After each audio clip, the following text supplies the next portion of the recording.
മഹേഷ് പണിക്കർ, ഇവിടെ ഈ ദുഷ്ടന്മാർ തന്ത്രശാലികൾ കരുതും തങ്ങളാണ് ഏറ്റവും വലിയ തന്ത്രശാലികൾ, പക്ഷേ അവരെക്കാൾ വലിയ തന്ത്രശാലിയാണ് ദൈവം എന്നർത്ഥം വരുന്ന ഒരു ഖുർആൻ സൂക്തമുണ്ട്. മഹേഷ് പണിക്കർ, ഇത് ഏതെങ്കിലും തരത്തിൽ സർക്കാർ ഓഡിറ്റിന്റെ ഭാഗമായി പുറത്തേക്ക് വരുന്നതല്ല. തികച്ചും യാദൃശ്ചികമായ ഒരൊറ്റകുറ്റപ്പണിക്ക് ആ പാളികൾ കോടതി അറിയാതെ കൊണ്ടുപോകാൻ നോക്കിയ ഒരു ഉടായിപ്പ് കോടതി പിടിച്ചതാണ്. എപ്പോഴത്തേക്കാണ്? 2024-25 2019 അത് ഇത്രയും എത്തിയെങ്കിൽ ആരൊക്കെ അട്ടിമറിക്കാൻ നോക്കിയാലും, ഏതൊക്കെ തന്ത്രശാലികൾ എന്തൊക്കെ നോക്കിയാലും, എന്തൊക്കെ സംഭവിച്ചാലും ഇതിൻ്റെ അറ്റം കാണും. അതിനൊരു അതീത ശക്തിയുടെ പിന്തുണ ഉണ്ടാകുമെന്നൊരു ഭക്തൻ എന്ന നിലയ്ക്ക് കൂടി വിശ്വാസമുണ്ടോ ശ്രീ മഹേഷ് പണിക്കർ? തീർച്ചയായിട്ടും ഇന്ന് ഈ 41 ദിവസമാണ്, അതായത് ഒരു മണ്ഡലകാലം പൂർത്തിയാക്കി അയ്യപ്പൻ ഇങ്ങനെ ആ ഒരു പൂജ കഴിഞ്ഞ് നിൽക്കുന്ന സമയമാണിപ്പോൾ. അതായത് 41 ദിവസം എന്ന് പറയുന്നത് 27 നക്ഷത്രം വെച്ചിട്ടുള്ള ഒരു ചന്ദ്രമാസം, അങ്ങനത്തെ 12 ചന്ദ്രമാസം ചേർത്ത ഒരു ചന്ദ്രവർഷം, പക്ഷേ നമ്മുടെ സാധാരണ രീതിയിലുള്ള 365 ദിവസമുള്ള സൂര്യവർഷം, ഇത് തമ്മിലുള്ള ഡിഫറൻസ് ആണ് 41 ദിവസം. അപ്പം മനുഷ്യനെ പുനരുദ്ധരിക്കാനും അവന് റിജുനുവേറ്റ് ചെയ്യാനുമുള്ള ഒരു നേരത്തെ ഡിസൈൻ ചെയ്തിട്ടുള്ള, വളരെ പഴക്കത്തിൽ ഡിസൈൻ ചെയ്തിട്ടുള്ള ഒരു ഡിസൈനാണ് ഈ മണ്ഡലകാലം എന്ന് പറയുന്നത്. പഴയ കാലത്ത് ആക്ച്വലി ഈ മണ്ഡല വ്രതം എടുത്തിട്ടാണ് ശബരിമലയിൽ പോകുന്നത്. 10-15 ദിവസം മകരവിളക്കുമായിട്ട് ബന്ധപ്പെട്ടിട്ടുള്ള ദിവസം മാത്രമേ അവിടെ അമ്പലം തുറക്കാറുള്ളൂ. പക്ഷെ അത് പിന്നെ കാലാകാലങ്ങളിൽ മണ്ഡലപൂജ മൊത്തം അവിടെ ചെല്ലാറായി, പിന്നെ മാസപൂജ തുടങ്ങി. അപ്പം അയ്യപ്പൻ ഇച്ചൂടെ ഗ്ലോബലായിട്ട് അങ്ങനത്തെ ഒരു കാര്യങ്ങളായിട്ട് വന്നിരിക്കുന്നു. അപ്പോൾ പക്ഷേ അതിനകത്ത് നമ്മൾ മനസ്സിലാക്കേണ്ടത് ഇത് അയ്യപ്പൻ തന്നെയാണ്. 10-15 ഇതിപ്പത്തോടെ 2019 തുടങ്ങിയല്ലോ, 2009 ഈ ഭണ്ഡാരിയും ഈ ഗോവർദ്ധനും ഈ ഉണ്ണികൃഷ്ണൻ പോറ്റിയും ഇവരും കൂടെ അവിടുത്തെ കലശക്കുടങ്ങൾ, നമ്മൾ 9ാം നമ്പർ ലിസ്റ്റിലുള്ള കലശക്കുടങ്ങൾ അവർ മാറ്റിയിട്ടുണ്ട്. അത് സ്വർണം പൂശിയിട്ടുണ്ട്, മാളികപ്പുറത്തിന്റെ മണ്ടയും ഗണപതി ക്ഷേത്രത്തിന്റെ മണ്ടയും എല്ലാം കൂടെ. അപ്പം ആ സമയത്ത് തന്നെ ഇവരുടെ ഈ പറഞ്ഞ വിജയമല്യയുടെ റേഞ്ചിൽ ചെയ്തിരിക്കുന്ന കൊള്ള മുതൽ സ്വർണ്ണ മുതൽ ഇവർ കട്ടുകൊണ്ട് തുടങ്ങിയിട്ടുണ്ട്. അപ്പൊ 10-15 കൊല്ലമായിട്ട് ഉണ്ണികൃഷ്ണൻ പോറ്റി അവിടെ എത്തിയ പിന്നെ തുടങ്ങിയിരിക്കുന്ന ഒരു കൊള്ളയുടെ സീക്വൻസ് ആണ്. ആ സീക്വൻസ് അയ്യപ്പൻ എന്നാ നിർത്തിക്കോ മോനെ എല്ലാവരും അകത്ത് പോയി കിടന്നോ എന്ന് പറയുന്നത് ഈ ചന്ദ്രഗ്രഹണത്തിന് സെപ്റ്റംബർ 7-ാം തീയതി ഇവർ ഇത് അരപാലക പാളികൾ ഇളക്കിയത് മുതലാണ് തുടങ്ങുന്നത്. അതും ഉണ്ണികൃഷ്ണൻ പോറ്റി തന്നെയാണ് അതിന്റെ താങ്ങുപീഠം കാണുന്നില്ലെന്ന് പറഞ്ഞ് തിരിച്ച് ദേവസ്വം ബോർഡിന്റെ മണ്ടയ്ക്കോട്ട് ഒരു കുറ്റം വെച്ചുകൊണ്ട് അങ്ങനെ ഒരു രീതിയിൽ അയാൾ തന്നെ എന്തോ ഒരു ഇത് ബോധത്തിലോട് ഇങ്ങനെ വരികയാണ്. അപ്പം നമ്മൾ മൊത്തത്തിൽ ശ്രദ്ധിച്ചു കഴിഞ്ഞാൽ അയ്യപ്പന്റെ ഒരു വല്ലാത്ത കളികൾ ഇതിനകത്തുണ്ട്. ഓരോ സീക്വൻസ് നോക്കിയാൽ മതി. ഇപ്പൊ രാഹുൽ ഈശ്വർ ഇതിനകത്തുണ്ട്. രാഹുൽ ഈശ്വർ തന്നെ എന്താ ജയിലിനകത്ത് പോയെന്ന് രാഹുൽ ഈശ്വർ തന്നെ അറിയത്തില്ല. സത്യം പറഞ്ഞാൽ വേറൊരു കേസിലാണ് പോയത്. പക്ഷേ ഈ ശബരിമലയുടെ പ്രശ്നം കൊടുമ്പിരി കൊള്ളുമ്പോഴാണ് അങ്ങനെ ഒരു സംഭവം സംഭവിക്കുന്നത്. തന്ത്രിയിലേക്ക് എത്തുന്നു എന്ന് പറയുമ്പോഴത്തേക്ക് അതിനൊരു മാറ്റം വരത്തക്ക രീതിയിൽ കുറെ സീക്വൻസ് വരുന്നു. നേരെ ഇദ്ദേഹം പോയി ഒരു കാരണമില്ലാതെ അതിനകത്ത് പോയി കിടക്കുന്നു. അപ്പം അയ്യപ്പൻ ഇതിനകത്തൊരു വ്യക്തമായ ഡിസൈൻ ഉണ്ട്. തന്ത്രി കുടുംബം ഉൾപ്പെടെ ഇതിനകത്തുള്ള നേരത്തെ ഭരിച്ചിട്ടുള്ള ഇപ്പോഴത്തെ നമ്മുടെ പ്രസിഡന്റ് ആയിട്ടിരിക്കുന്ന ജയകുമാർ സാർ ഇരിക്കുമ്പോഴാണ് 2009 അതിന്റെ ആ ഫസ്റ്റ് താഴെ കൂടെ കിടക്കുന്നത്. അതുപോലെ തന്നെ 2015 ഈ അന്നേരം അദ്ദേഹം ഗുത്തം സാർ കഴിഞ്ഞിട്ട് ഈ ഇപ്പോഴത്തെ ജയകുമാർ സാർ അന്നേരം ഈ കോടതി വെച്ചിരിക്കുന്ന ഒരു അഡ്മിനിസ്ട്രേറ്റർ പോലത്തെ ഭരണമാണ്, ഒരു രാഷ്ട്രീയമല്ല, അല്ലാത്തൊരു ഭരണമാണ്. ആ സമയത്താണ് അത് നടക്കുന്നത്. അതുപോലെ തന്നെ ഈ നമ്മുടെ 18ാം പടിയുടെ ഇളക്കുന്ന സമയത്തും അന്നും ഹൈ പവർ കമ്മീഷണർ അങ്ങനത്തെ ഒരു റേഞ്ചിൽ പുള്ളിയായിരിക്കുന്നത്.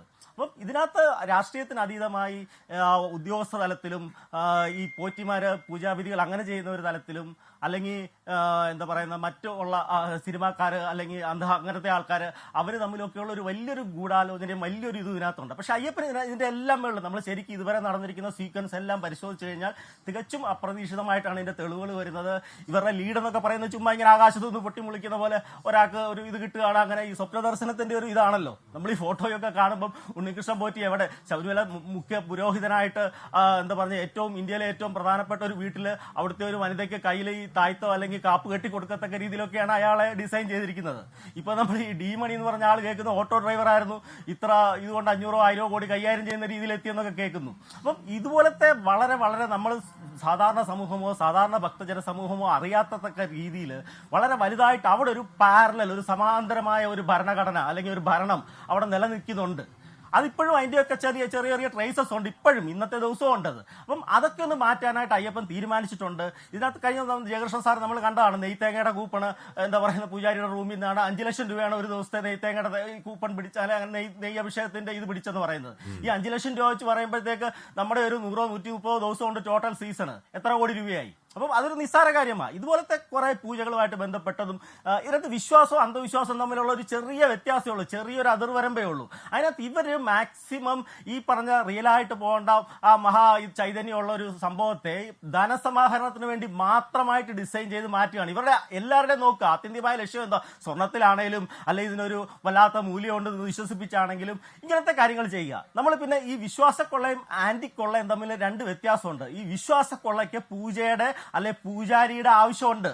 അതായത് വിശ്വാസക്കൊള്ളയായിട്ട് ഒരു സാധനം മേടിച്ചുകൊണ്ട് ഒരാൾ കൊണ്ടുപോയി അയാളുടെ ഡ്രോയി വെക്കില്ല, അയാളുടെ മറ്റേ ഈ പൂജാമുറി തന്നെ വെക്കില്ല. അതിന് അയാൾക്കൊരു പൂജാരിയുടെ ആവശ്യമുണ്ട്. ഒന്നീ ഈ ഒറിജിനൽ തന്ത്രിമാരുടെ ആവശ്യമുണ്ട്, അല്ലെങ്കിൽ നമ്മുടെ ഡ്യൂപ്ലിക്കേറ്റ് മഹാതന്ത്രിയായ കണ്ഠരര് ഉണ്ണികൃഷ്ണരുടെ ആവശ്യമുണ്ട്, അല്ലെ അങ്ങനത്തെ ആൾക്കാരെയൊക്കെ വെച്ചിട്ടാണ് ഇവർ ഈ പറഞ്ഞ വിശ്വാസക്കൊള്ള നടത്തുന്നത്.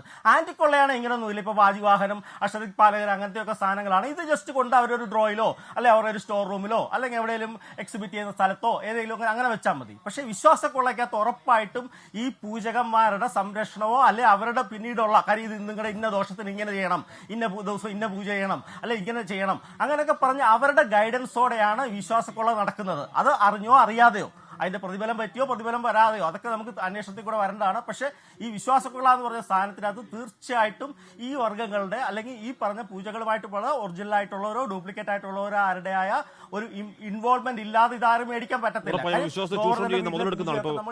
ജയറാമിന്റെ വീട്ടിൽ കൊണ്ട് പൂജ നടത്തി, ആ ജയറാമിന്റെ വിശ്വാസത്തെ ചൂഷണം ചെയ്യണ മുതലെടുക്കാണ്. അത് ഫ്രീ ആയിട്ട് ചെയ്ത് കൊടുത്തു എന്ന് വിചാരിക്കാൻ പറ്റില്ലല്ലോ. എത്ര രൂപ കൊടുത്തു എന്ന് പറയുന്നത് ജയറാമാണ്. അങ്ങനെ എത്ര പേർ ഇത് അതിനൊക്കെ അപ്പുറം സാധനം മൊത്തം അടിച്ച് കടൽ കടത്തിയോ എന്നുള്ള ചോദ്യം ഇപ്പൊ ദിണ്ടുകളിലേക്ക് എത്തി നിൽക്കുകയാണ്. ലോകത്തെവിടെയായാലും ഏത് സമയത്തും 24 വാർത്തകളും ഓഗ്മെന്റഡ് റിയാലിറ്റി പാക്കേജുകളും എക്സ്പ്ലെയിനറുകളും വിശദമായി കാണാൻ ഞങ്ങളുടെ യൂട്യൂബ് ചാനൽ നിങ്ങൾക്ക് സബ്സ്ക്രൈബ് ചെയ്യാം.